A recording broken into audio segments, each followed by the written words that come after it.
મિત્રો નમસ્કાર, સ્વાગત છે આજના નવા વિડીયોમાં એલપી મેર વ્લોગ ચેનલમાં। તો મિત્રો આજે અમે એક એવા જૂનવાણી બહુ જૂનવાણી મંદિર છે જે અમારા બા થોડી માહિતી આપશે, કારણ કે અમને ખબર નથી, પણ આ મંદિર વિશે જે જૂનવાણ બહુ પુરાણું જૂનું મંદિર છે એના વિશે માહિતી આપશે ને આપણે અહીંયા ગવર્મેન્ટે તકતી મારી એ પહેલાં વાંચી દઈશું।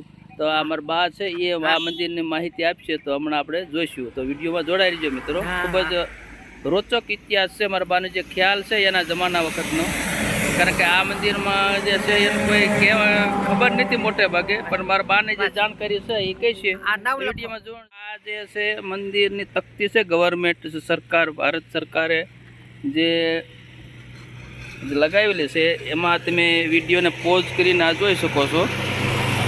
અને જે હું એવું તો મચાવી દઉં કે જુદા જુદા દેવોને સમર્પિત 13મી સદીના એક જ જગતની પરના આ પંચાયતનું મુખ્ય મંદિર, એના ગર્ભગૃહની દ્વાર શાખા લલાટ લીંબ પર કોતરેલ ગણેશજીની મૂર્તિના આધારે શિવાલય હોવાનું અનુમાન કરી શકાય છે। મતલબ એટલું સચોટ ખબર નથી। તો સમૂહના અન્ય મંદિરો નૈઋત્યમાં વિષ્ણુ તો વાયવ્યમાં સૂર્ય કે બ્રહ્માનું મંદિર છે। બાકીના બે મંદિરોના અવશેષોની હાલત એવી છે કે એક કોના છે એ તારવું મુશ્કેલ છે। વચમાં મુખ્ય અને 4 ખૂણા પર 4 મળી એક જગ્યાએ એક જ જગત પરના કુલ 5 મંદિરોનો સમૂહ છે। તો મિત્રો આ જે છે એ 5 મંદિરોનો સમૂહ છે, તો આપણે એની મુલાકાત લઈશું અને અમારા બાને જેટલું પણ આ જે મંદિરો વિશે ખ્યાલ છે એ જણાવશે। તો ચાલો આપણે જોઈશું, ખૂબ જ જૂનું। તો જય માતાજી મિત્રો, અમારા બા છે આ મંદિર વિશે કંઈક માહિતી આપશે, જેટલી એના જમાના વખતની જાણકારી છે। તો વધારે તો કોઈને પણ ખ્યાલ નથી, તમે તકતીમાં પણ જોયું। તો બા આ મંદિર તમે કેટલા વર્ષોથી જોવો છો? આનું કઈ માહિતી? નહીં તો 40-50 વર્ષ તો થયા। 40-50 વર્ષ? હા, મંદિર આ નવલખો કહેવાય, નવલખો કહેવાય। અને એની એક માયા આ ખૂબ જ છે, અમારા બાને ખ્યાલ છે એ કે છે ખૂબ આમ તો આ મંદિર બહુ 13મી સદીનું છે એવું તકતીમાં તમે જોયું, મતલબ 500 વર્ષ પહેલાનું છે। 9 દેરીઓ હતી, એમાં પડી ગયું, અત્યારે 5 છે। એ આ બધા પડી ગયા। આ બધું રાજાશાહીમાં રાતમાં કેટલા મકાન સણ્યા, કેટલું વાયુ ગળાણ્યું, અને કામ સવાર પડી ગયું। એક રાતમાં આ બધું કામ કર્યું? એક રાતમાં ઠેઠ આપણે વાયુ ગળાણી નાકણે અહીંયા આપણે હિંગોળગઢ અને નાથી આ હમણાં શું ગયું અનંતપર નો ગઢ સણાણો, નાથી એક ગઢડા નહીં આપણે આવડે નામે ઈ ના ફરતો ગઢ સણાણો, એટલું સણાણું। આ નવલખાઈનું 9 દેરીયું સણાણ્યું, રાતમાં ભૂતડે એટલું કામ કર્યું અને કાં હવાર પડી ગયું, પછી ભૂતડા વી ગયા। આટલું 9 ઠેકાણે એને રાતમાં કામ કર્યા। તો બહુ જ આ જૂનું છે મિત્રો, તમે પાછળ જોઈ રહ્યા છો। તો આપણે બધા મંદિરોની મુલાકાત લઈશું।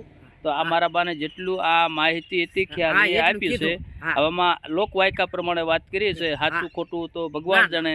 તકતીમાં પણ તમે જોયું, એમાં પણ એક્ઝેક્ટ સચોટ માહિતી આપી। તો મિત્રો જસદણ ચોટીલા હાઈવે છે, એ જો જસદણથી 20 કિલોમીટર, ચોટીલાથી પણ 20 કિલોમીટર અંદર રોડ ઉપર હાઈવે છે। તો આપણે અત્યારે મંદિરો જોઈ રહ્યા છે મિત્રો, ખૂબ જ જર્જરિત જે મંદિરની હાલત થઈ ગઈ છે, અને કહેવામાં આવે છે કે અહીંયા બહુ જૂનું મંદિર છે। 5 દેરી છે મંદિર છે, અને 9 લખો કે છે મારા બા, મતલબ 9 મંદિર હતા। જય માતા, જય ભગવાન। બહુ જ ખૂબ જ જૂનવાણી છે।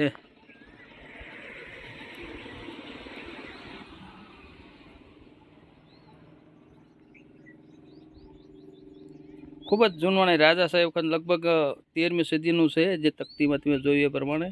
અને આ મંદિર વિશે કોઈને પણ એટલી સચોટ માહિતી છે નહીં। અને જે આ પથ્થરો કોતરીને બનાવ્યો છે જે જૂનવાણી,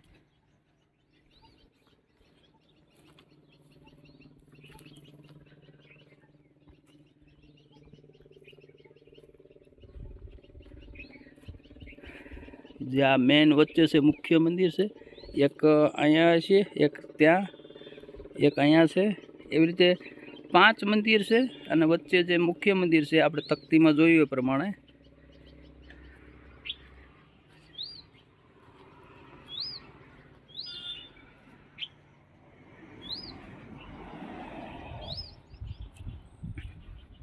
અને અહીં બાજુમાં જે પૂજારી જે છે, હાલમાં પૂજારી છે ને હાજર, તો આપણે અમારા બાને જે માહિતી મળી હતી એના આધારે આ વિડીયો બનાવ્યો છે મિત્રો, અને જે ગવર્મેન્ટનો તકતી હતી એના આધારે. તો મિત્રો આ રીતે આ મંદિર બહુ જ ખૂબ જ જૂનું છે, અને અહીંયા માતાજીનું સ્થાનક છે. આપણે ત્યાં પણ જઈશું ને દર્શન કરીશું. મિત્રો અહીંયા પણ તમે જોઈ રહ્યા છો જે પથ્થરો પડ્યા છે એ આમ તેમ કોતરેલા જ છે. તો આ રીતે 5 મંદિરનો અહીંયા સમૂહ છે જે તમે જોઈ રહ્યા છો. તો માતાજીનું સ્થાનક છે, ને અહીંયા શંકર ભગવાનની જે મૂર્તિ છે જે આપણે જોયું એ મંદિરની નીચે છે. અને અહીંયા છે ખેટલા બાપા લાગે, ખેટલા બાપા. અને અહીંયા ખોડિયાર માતાજીનું છે, અહીંયા છે મોમાઈ માતાજી, અને અહીંયા છે મેલડી માતાજીનું સ્થાનક. જૂનું મંદિર છે, વર્ષો જૂનું. તો ત્યાંનું અહીંયા જે નીચે પણ માતાજી બિરાજમાન છે. આશા રાખું કે આ વિડીયો તમને ગમ્યો હશે, અને અહીંયા જાણવાનું ખૂબ જ છે, પણ એક્ઝેક્ટ જાણકારી આપણને મળી નથી. તો જે વિડીયો માહિતી મળી એ વિડીયોમાં આપ્યું છે તમને વિડીયોમાં.